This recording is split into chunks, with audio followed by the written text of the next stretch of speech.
if 2 sin A equal to 1 equal to root 2 cos B root 2 cos B.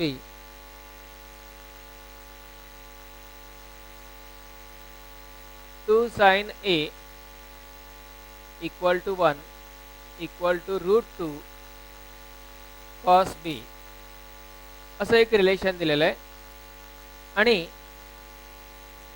पुढे म्हटलंय and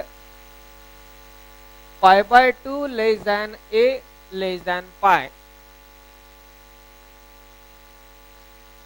bye 2 less than A less than पाय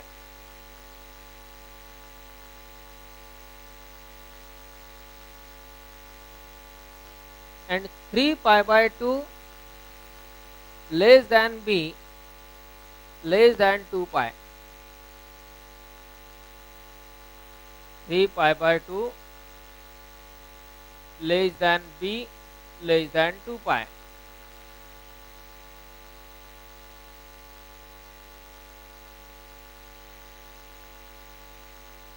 Likewise A आणि B आहेत. आता यामध्ये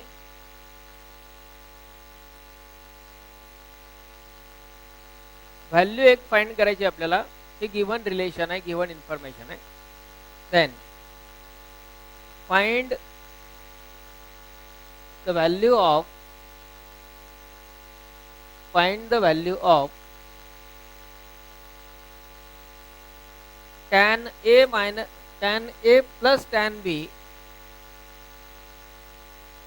tan A plus tan B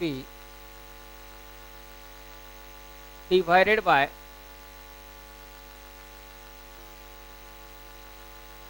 cos A minus cos B.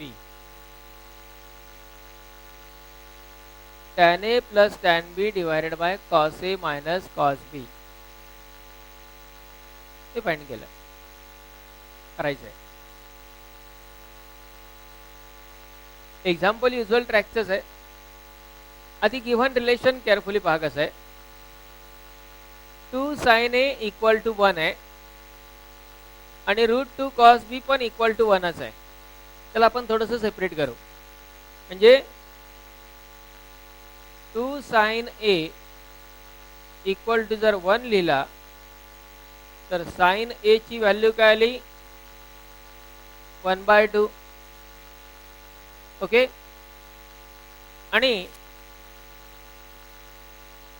Route 2 cos B equal to पण 1च आहे. म्हणजे cos B ची व्हॅल्यू काय आली 1/√2. जसं आपण प्रिव्हियस एक्झाम्पल ग्रुपमध्ये एक रेशो माहिती असेल त्याच्यावरून बाकी सर्व रेशो फाइंड केलेले आहेत. तसंच याही ठिकाणी काम करायचं आहे. फक्त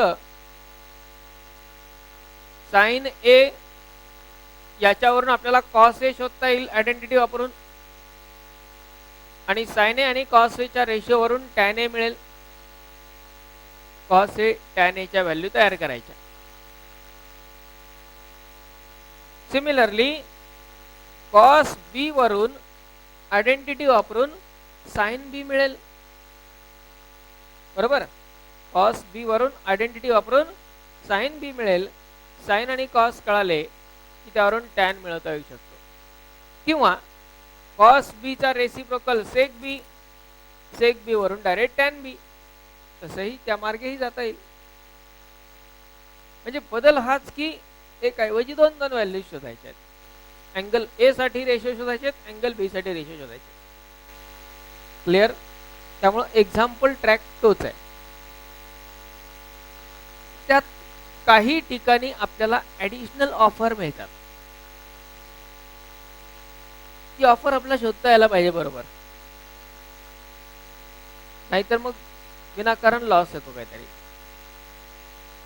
ते कसं तर 1/2 आणि 1/√2 हे दोन लोक आपल्या ओळखीचे वाटतायत का?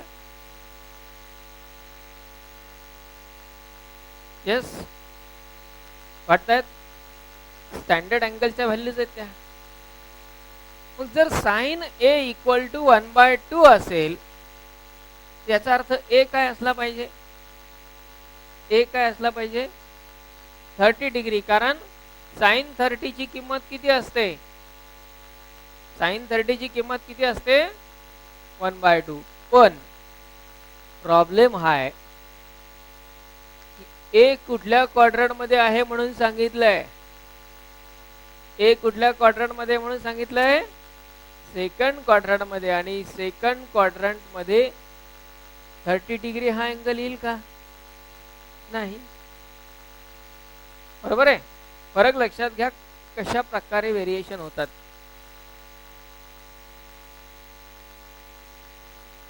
म्हणजे याला आपण युज्युअल ट्रॅकनी सोडू शकतोच, पण ऍडिशनल बेनिफिट आपला जर घ्यायचा असेल, आपल्या कन्सेप्ट जर परफेक्ट असतील, त्याला आपण डायरेक्ट पण सॉल्व्ह करू शकतो, डायरेक्ट व्हॅल्यू पण लिहू शकतो. त्या कशा? आधी आपण डायरेक्टनी जाऊ, नंतर आपण युज्युअल ट्रॅकने जाऊ. दोन्ही प्रकारे जाऊ याला. पण तुम्हाला जे कन्व्हिनियंट वाटते तुम्ही ते फॉलो करू शकता. कन्सेप्टनी काय होईल? साइन ए इक्वल टू जर 1/2 आहे, तर आपल्या फंडामेंटल नुसार ए 30 डिग्री असायला पाहिजे. पण ए तर सेकंड क्वाड्रंट मध्ये सांगितलंय, याचा अर्थ तो 30 डिग्री नाहीये. पण 30 डिग्रीच्या फॅमिली मधला कोणतरी असेल ना. तो नेमका कोण? काय असणार? कळलं कन्सेप्ट? त्या सर्कलचा बेनिफिट काय आहे तो इथे आहे. सर्कल वरती जे आपण सगळे अँगल लिहिले होते, π/6, 5π/6, 7π/6 वगैरे, हे सगळे π/6 चे, π/3 चे, π/4 चे जे काही सगळे फॅमिली मेंबर लिहिले होते, हे नेमके अँगल कुठले आहेत?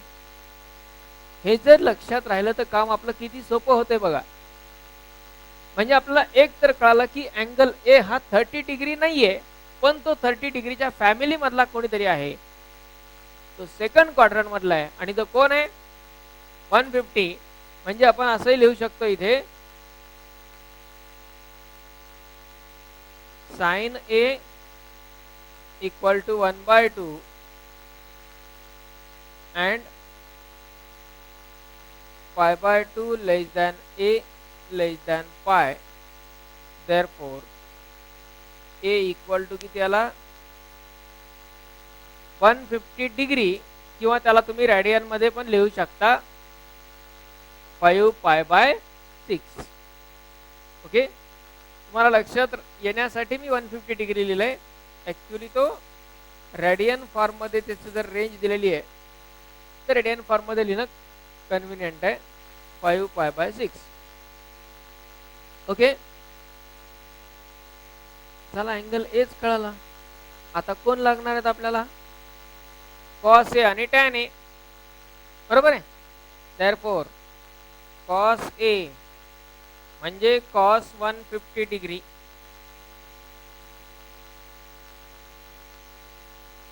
कळलं मागच्या एक्झाम्पलचा पुढे काय बेनिफिट असतो ते. म्हणजे त्या त्या स्टेजला त्या थिंग्स क्लिअर होणं किती गरजेचं असतं.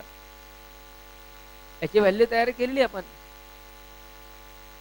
150 डिग्री 30 चा रिलेटिव्ह आहे. कॉस 30 ची किंमत किती असते? कॉस 30 ची किंमत √3/2 असते. पण क्वाड्रंट कुठला आहे? आणि सेकंड क्वाड्रंट मध्ये कॉस कसा? निगेटिव्ह. म्हणजे याची व्हॅल्यू काय येणार? -√3/2. ओके. आणि आता राहिला टॅन ए. टॅन 150 किंवा टॅन 5π/6. टॅन 30 ची किंमत किती? 1/√3. टॅन 30 ची किंमत, पण क्वाड्रंट सेकंड आहे म्हणजे काय येणार? -1/√3. ओके. त्यानंतर झालं एच तर काम संपलं. कॉस ए आणि टॅन ए दोनच पाहिजेत. आता राहिला प्रश्न बी चा.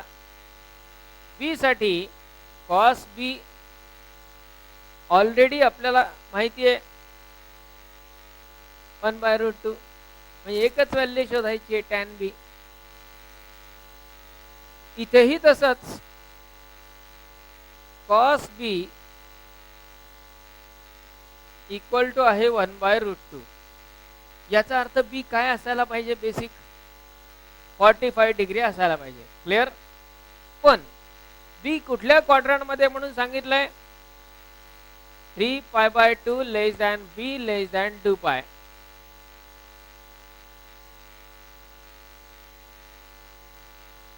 बी कुठल्या क्वाड्रंट मध्ये पाहिजे? फोर्थ क्वाड्रंट मध्ये पाहिजे.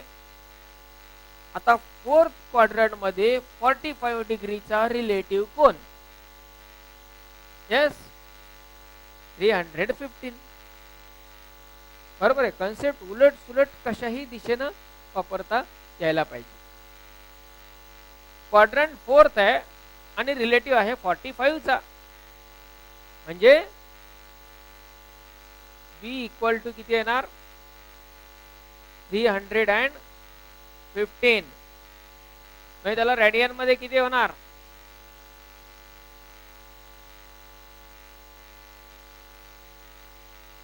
Yes, 7π/4.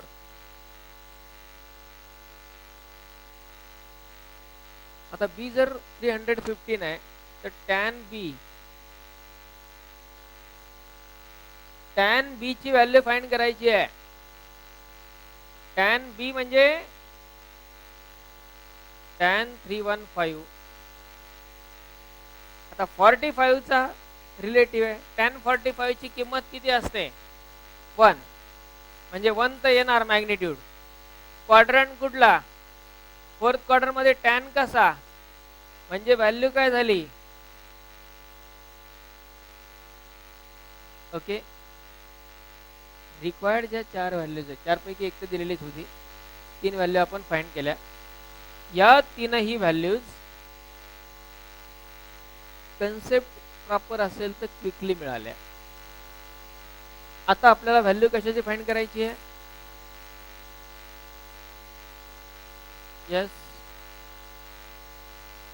Tan A plus tan B divided by cos A minus cos B. Tan A ची किंमत -1/, प्लस टॅन बी -1, त्यामुळे मधल्या प्लसचा होणार मायनस. बरोबर. डिवाइडेड बाय कॉस ए किती आलाय? -√3/2. बरोबर. आणि मायनस कॉस बी, तो मायनस क्वेश्चन मधलाच आहे, आणि कॉस बी ची व्हॅल्यू 1/√2. आता हे सिम्प्लिफाय करत असताना आधी न्यूमरेटर डिनॉमिनेटर दोघांनाही मायनसनी मल्टिप्लाय करून टाका. सगळे मायनस कॅन्सल. बरोबर. न्यूमरेटरलाही मायनसनी मल्टिप्लाय करू, डिनॉमिनेटरलाही मायनसनी मल्टिप्लाय करू. ज्याच्यामुळं मिस्टेक आपल्या होऊ शकतात, ज्याचा आपल्याला त्रास होतो, त्याला काढून टाका ना. आपण काय करतो? त्याच्यातच डेअरिंग करतो, सिम्प्लिफिकेशन वगैरे, तरी मिस्टेक होऊन बसते. काही प्रॉब्लेम नाही. Multiply numerator denominator by minus और -1. काय 1 plus divided by √3/2 plus 1/√2. Okay. Cross multiply करून ऍडिशन करा.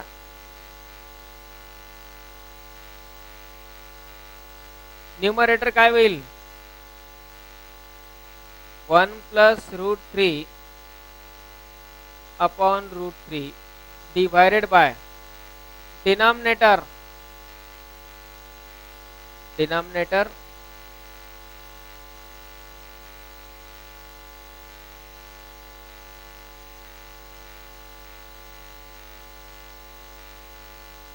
तर डिनॉमिनेटरला आपण कॅल्क्युलेशन करताना त्याचा डिनॉमिनेटर सेम करू शकतो सिम्प्लिफिकेशनसाठी,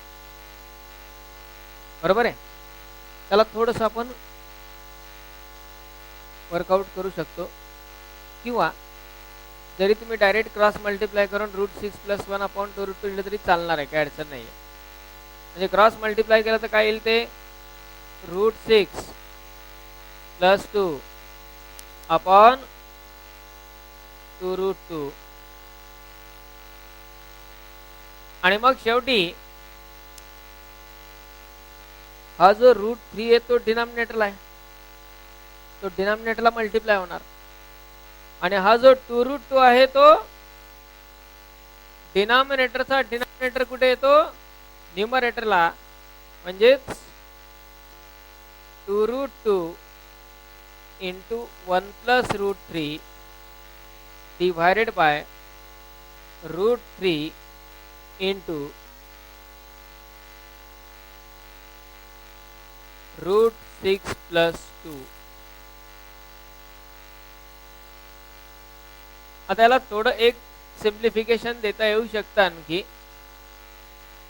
ते कशा प्रकारे बघा, √6लाच आपण √3 मल्टिप्लाइड बाय √2 असं लिहू शकतो, बरोबर आहे का. जे आपण एलसीएम काढणार होतो तो आत्ता घेऊया. एलसीएम घेतला असता तर हे डायरेक्ट तेवढा रिझल्ट मिळाला असता. म्हणजे न्यूमरेटर तसाच ठेवू आपण, डिनॉमिनेटरला √3 ॲज इट इज इंटू त्या √6लाच आपण √2 मल्टिप्लाइड बाय √3 असं लिहू शकतो.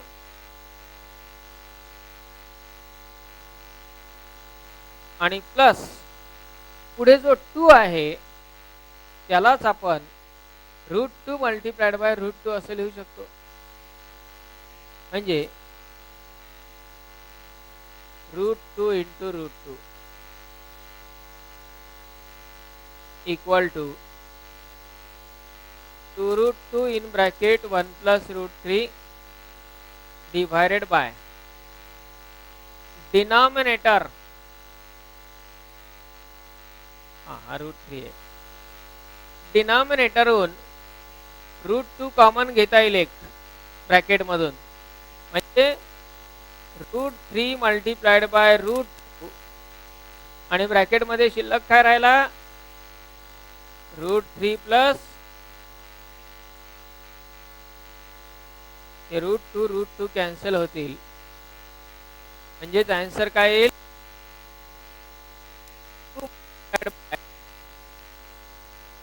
1+√3 multiplied by √3 plus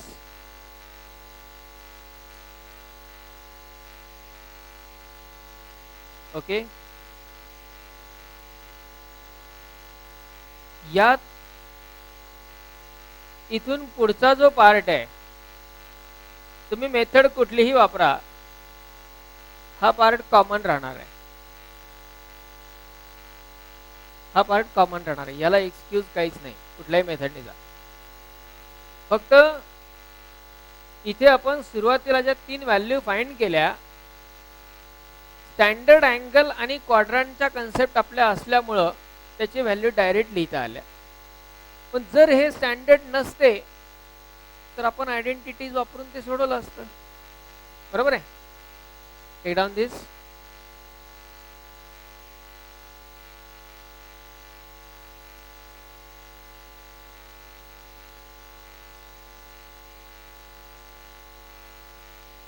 तो काय करायचं, उलट तो सिम्प्लिफाईडच आहे ना, ब्रॅकेट मधनं कॉमन आलेला म्हणजे तो सिम्प्लिफाईडच आहे.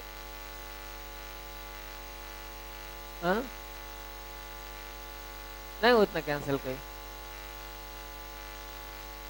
कॅन्सल नाही होणार काही. फार तर आपण डिनॉमिनेटर रॅशनलाइज करू शकतो,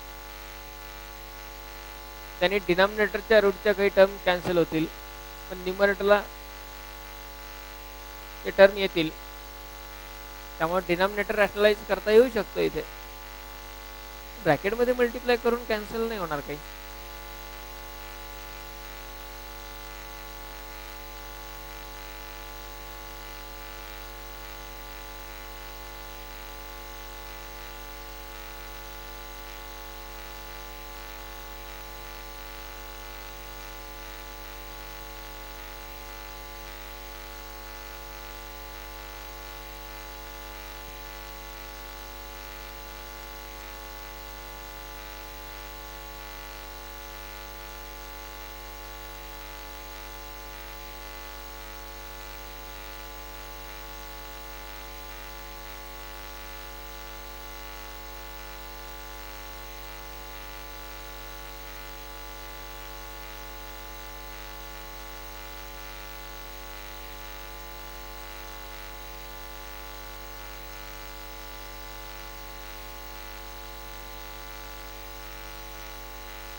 झालं कंप्लीट.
झालंय कम्प्लीट.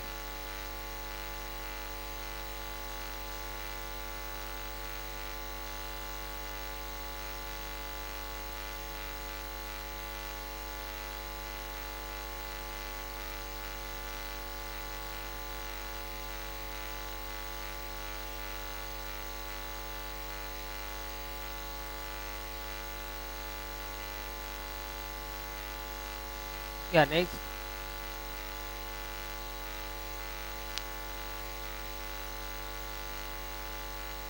आता हा आपण आयडेंटिटी मेथडनी सोडवावा लागेल.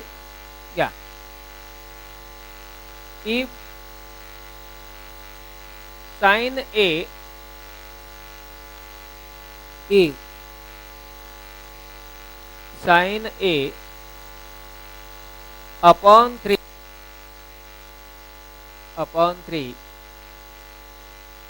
Equal to sine B upon 4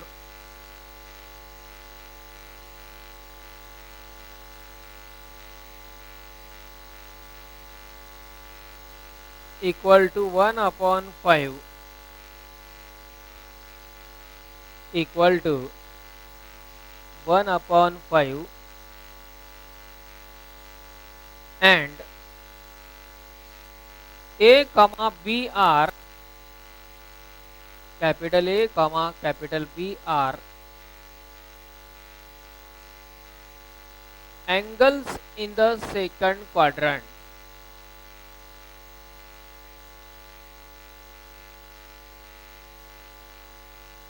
Angles in the second quadrant. Then prove that then prove that 4 cos A plus 3 cos B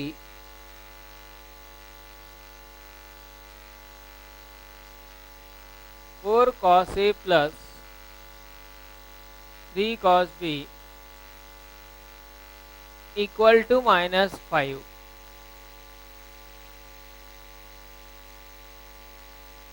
आता या ठिकाणी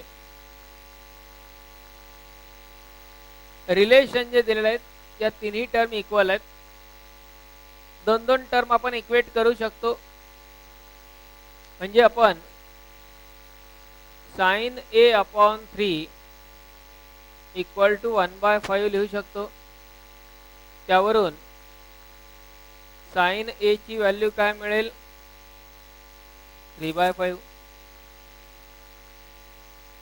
sign B upon 4 equal to 1/5. Second आणि थर्ड इक्वेट केले म्हणजेच साइन बी ची value काय आली 5.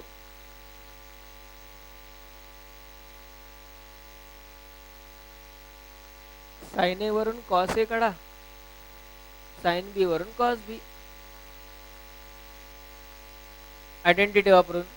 बरोबर. कारण आता हे 3/5 4/5 काही स्टँडर्ड नाही आहेत मागच्या एक्झाम्पल सारखे 1/2 1/√2 सारखे. बरोबर. म्हणजे इथं आपल्याला आयडेंटिटीज वापरावं लागेल.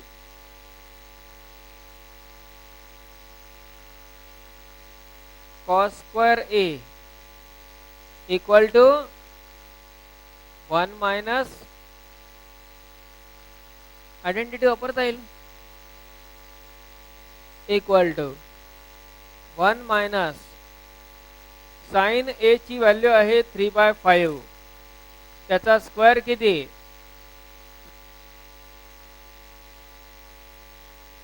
9/25. सबट्रॅक्शन करा काय ते बघा 16/25. हा झाला कॉस स्क्वेअर ए. म्हणजे कॉस ए किती किती प्लस ऑर मायनस 4/5. हे नाही विसरायचं, इथेच सगळं मिस्टेक आहेत. Plus or minus 4/5. मग आता प्लस घ्यायचा की मायनस घ्यायचा का ए आणि बी दोन्ही अँगल कुठल्या क्वाड्रंट मध्ये आहेत आणि सेकंड क्वाड्रंट मध्ये कॉस कसा असतो निगेटिव्ह बरोबर आहे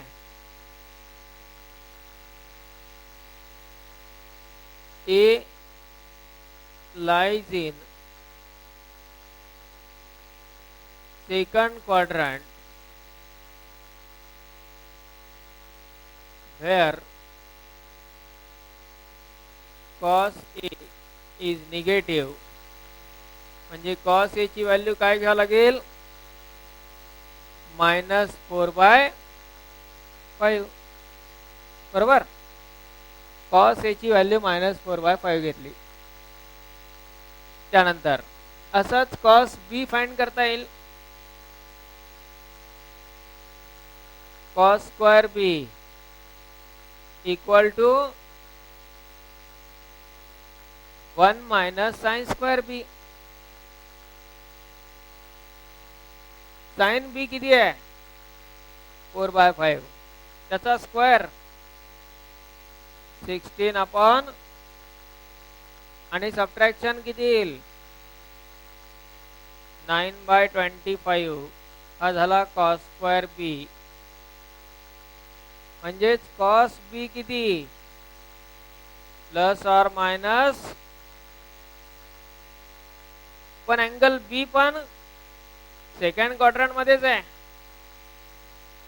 सेकंड क्वाड्रंट मध्ये cos negative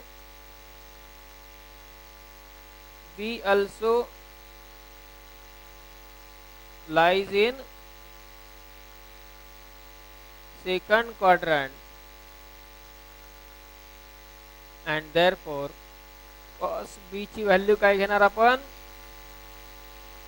-3/,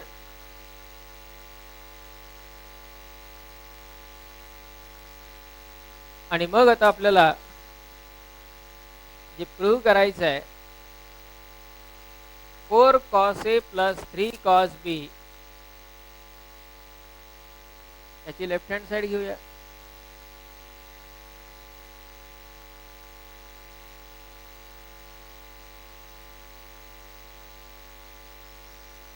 4 into cos A ची value -4/5 plus 3 into cos B ची व्हॅल्यू -3/,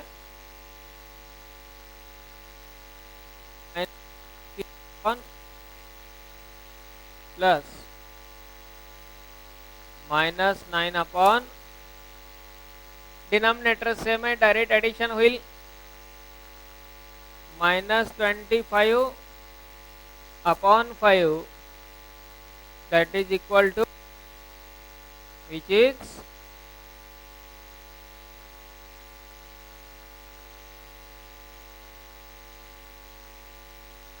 right hand side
झालंय.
झालंय कंप्लीट.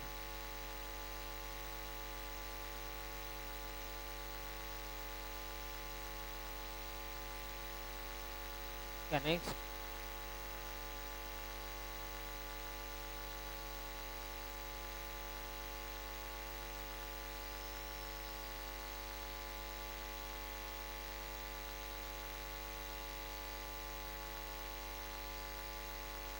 घ्या हा एक सॉल्व करा आता तुम्ही.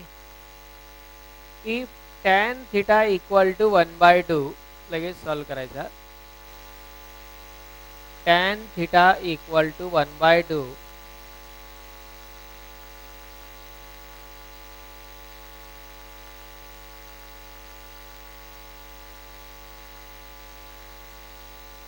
evaluate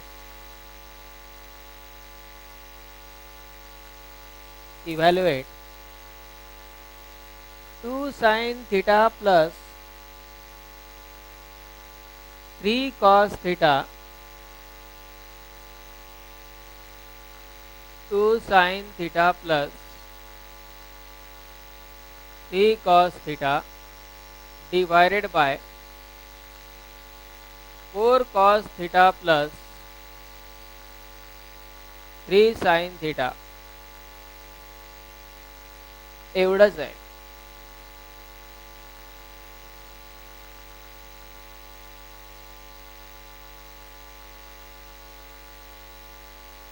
tan थिटाची व्हॅल्यू 1/2 दिली आणि याची व्हॅल्यू शोधायची. बाकी काहीच नाही सांगितलं, काहीच दिलं नाही दुसरं.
येस.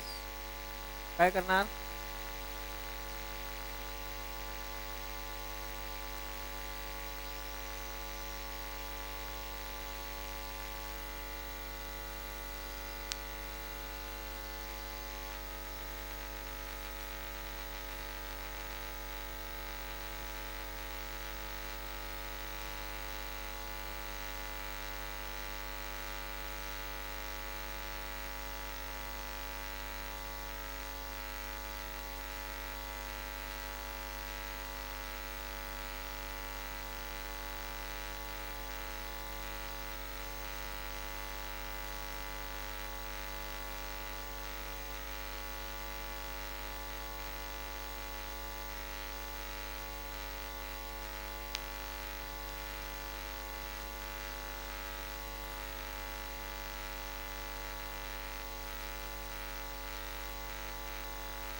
काय तर आन्सर?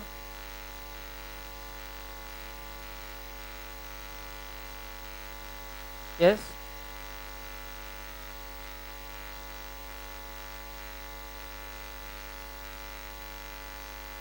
8/11 आलाय का?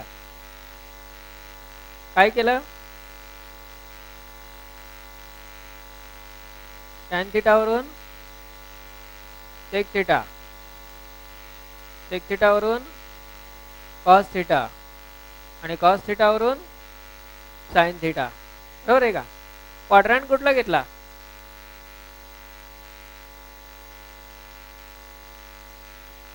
स्क्वेअर रूट घ्यावा लागला असेल ना कुठेतरी, प्लस ऑर मायनस नाही आलं का?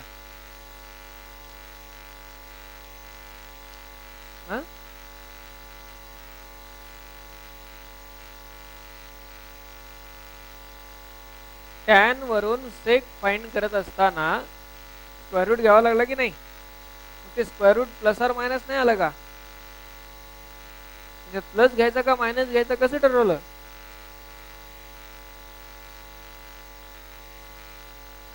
आम्हाला आपला प्लस आवडता, आम्ही घेतला.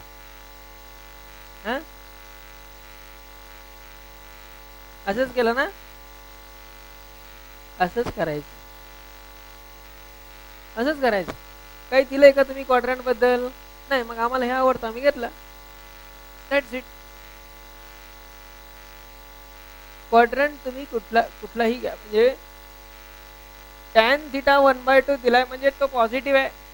मग याचा अर्थ एक तर क्वाड्रंट फर्स्ट असला पाहिजे किंवा थर्ड असला पाहिजे. या ठिकाणी तुम्ही फर्स्ट घेतला तरी चालणार आहे, थर्ड घेतला तरी चालणार आहे. क्वाड्रंटचा विचार करताना तेवढा तो विचार होऊ शकतो की टॅन थिटाची व्हॅल्यू 1/2 म्हणजे पॉझिटिव्ह दिलेली आहे, याचा अर्थ पहिला किंवा तिसरा क्वाड्रंट आहे. तुम्ही तिसरा जरी घेतला तरी तुमच्या फायनल आन्सर मध्ये काही फरक पडणार नाहीये, आणि पहिला जरी घेतला तरी आन्सर तेवढंच येणार आहे, म्हणून दिला नाही. जेव्हा नाही दिला तेव्हा आपल्या आवडीचा फर्स्ट क्वाड्रंट घेऊन टाकायचा, सगळंच पॉझिटिव्ह पॉझिटिव्ह, बरोबर आहे? ओके, 8/11 आलाय का? 11/8? 8/, आता बघा दुसरा मार्ग, ऑब्झर्वेशन्स. जी व्हॅल्यू फाइंड करायची त्यात फक्त साइन आणि कॉसच आहेत, आणि आपला एक रिलेशन माहित आहे, tan theta is equal to sine theta upon cos theta असतो, बरोबर? टर्म नीट ऑब्झर्व करा काय दिली आहे. तुम्हाला आधी याच्यासाठी सोडायला सांगितलं की फरक लक्षात येतो लगेच. जी टर्म दिली आहे तिथे इथे साइन आहे, इथे कॉस आहे, इथे कॉस आहे, इथे साइन आहे. जर आपण न्यूमरेटर आणि डिनॉमिनेटर दोघांनाही कॉस थिटानं डिवाइड केलं, divide numerator and denominator by cos theta. Numerator आणि डिनॉमिनेटर दोघांनाही कॉस थिटानं डिवाइड केलं,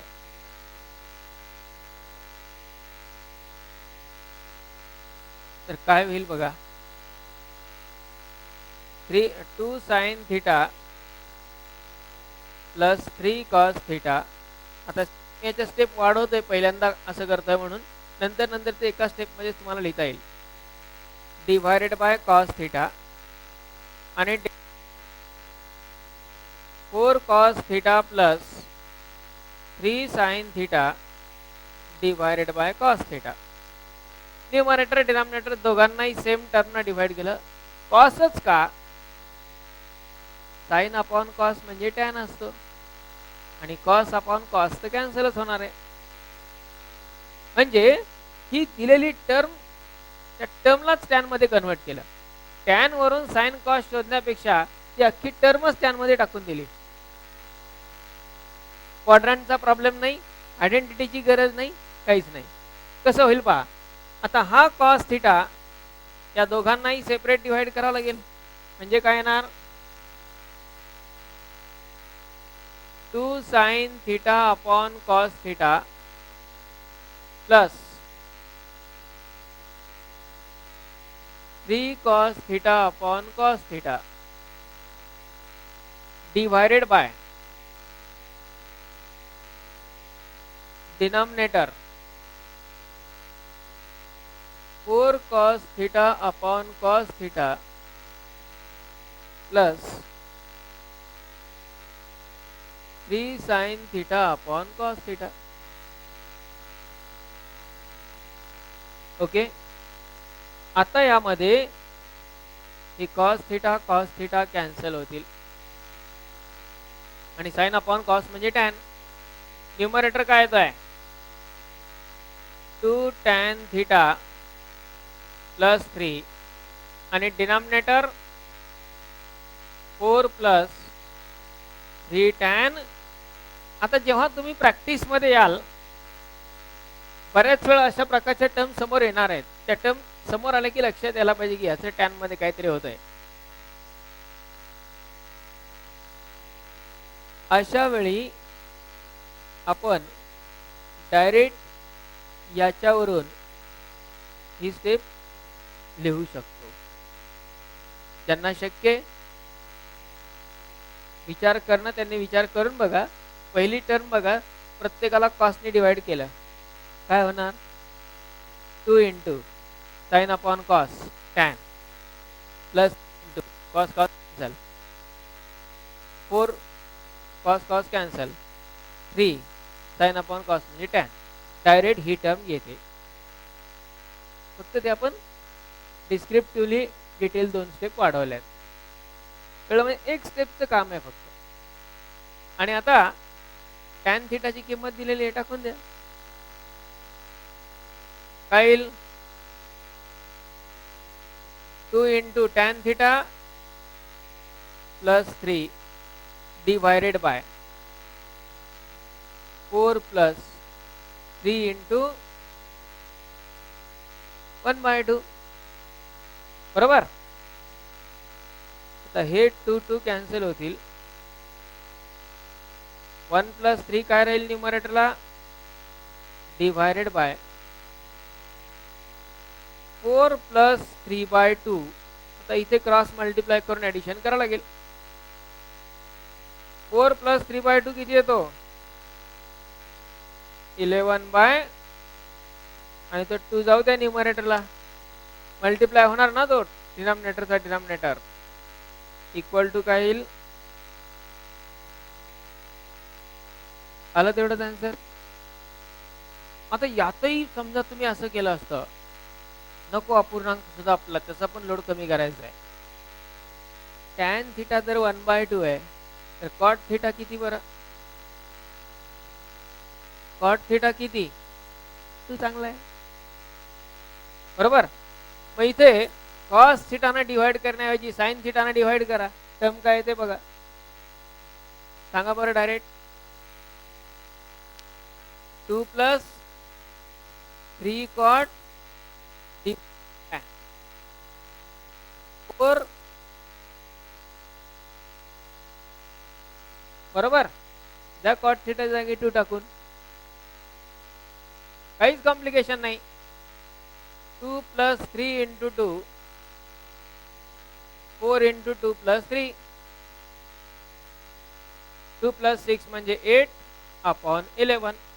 एवढ्यातच प्रॉब्लेम सॉल्व्ह होतो. जेवढं थिंकिंग जास्त डॉंकी वर्क कमी. थिंकिंग कमी डॉंकी वर्क जास्त. That is always inversely proportional. आपण डिसाइड करायचं आपल्याला काय करायचं ते. म्हणजे हा क्वेश्चन आयडेंटिटीच्या वेनी पण सॉल्व्ह केला तुम्ही पण तो अशा प्रकारे सुद्धा जाऊ शकतो. ओके लिहून घ्या अल्टरनेटिव्ह मेथड.